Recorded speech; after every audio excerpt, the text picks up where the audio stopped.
I'm going to show you what's happened in this city in the last year or so and what's going to happen in the next year or so, which can only be attributed to one thing. The leadership team that I got to inherit when I came on board is truly remarkable. I have never worked with a more exciting, innovative group of people.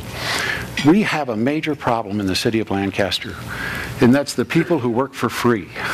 The people who volunteer their time. We're not supposed to let them do that, you know? I mean, there's all these wage laws. It's a problem. It's a problem sending these people home.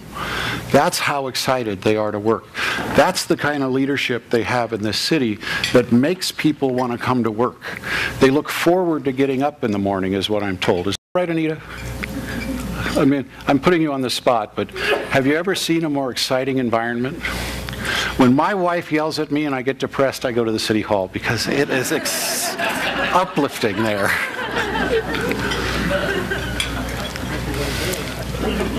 This year we have a council that, and more than just a council, the commissions, the foundations, what has happened in this last year is there's these people that just work and work and work and come in every single day without any compensation whatsoever. Sherry is on more boards that are a full-time job than I can possibly, I don't know how she possibly does it. Both of these guys work creating businesses, and both of them are on these commissions and you know, the AQMD. It governs the air quality, the sanitation district. When you all have heard of AVTA, right? These are city councils of their own. I mean, the management required, the amount of time, the things they have to read. They're on those plus the council. You know, most mayors of most cities, what they do is they attend those things. You know, they take it all. I wasn't going to do that. I told everybody I wasn't going to do that. You know, it was going to be a joint effort of all of us, or it wasn't going to happen at all. And they led the way. You know, there is nobody that can complain about the amount of effort these folks are putting into this city. And then we started the commissions. You know, we probably have 40 people now on commissions that are doing Sandy just got back from the Criminal Justice Commission. She probably puts in about 10, 15 hours minimum a week on criminal justice issues. Nobody gets paid.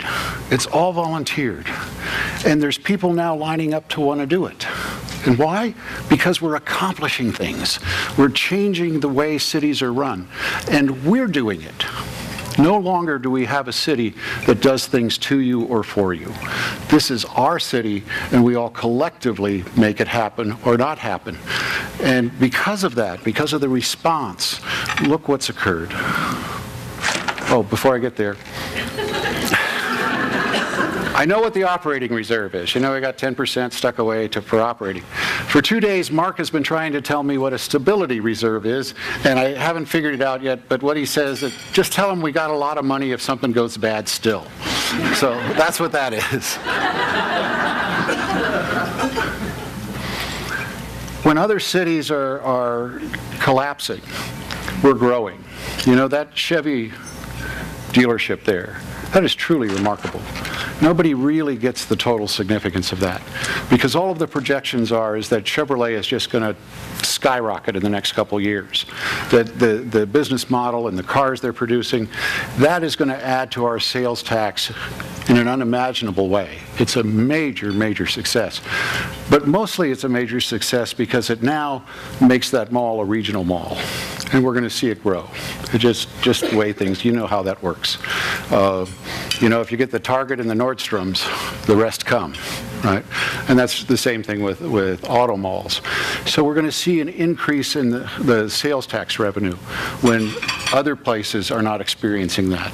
That is going to enable us to continue to redevelop the city and grow more and more businesses. And we will do that no matter what the governor does. You know, I refuse to fall into this gloom and doom. Whatever that governor does, we will still do that.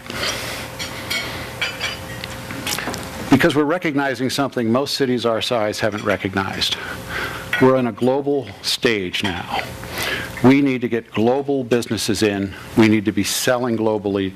We need to be transacting business in a global way. And you know what it's like right now? It's really cool, because it's like going on the 14 freeway to work in LA, but you leave at 2:30 in the morning. There's not a lot of traffic. Nobody's looking at it yet, for cities our size. That's why we're able to compete with LA for BYD. That's why we're in the game in a major way. Nobody's competing. This is our time. This is the time of opportunity that we can, if we seize it, and we are seizing it, great things are going to happen, because nobody's in our way. 3 years from now, it's going to be different. Everybody's going to wake up. Well, maybe 4 or 5 years. It's sort of like when my wife and I started the law practice. Everybody said we were terrible, evil people because we advertised. And for 7 years, nobody advertised up here. Now they all do.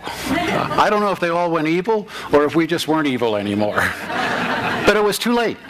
The freeway had already filled up.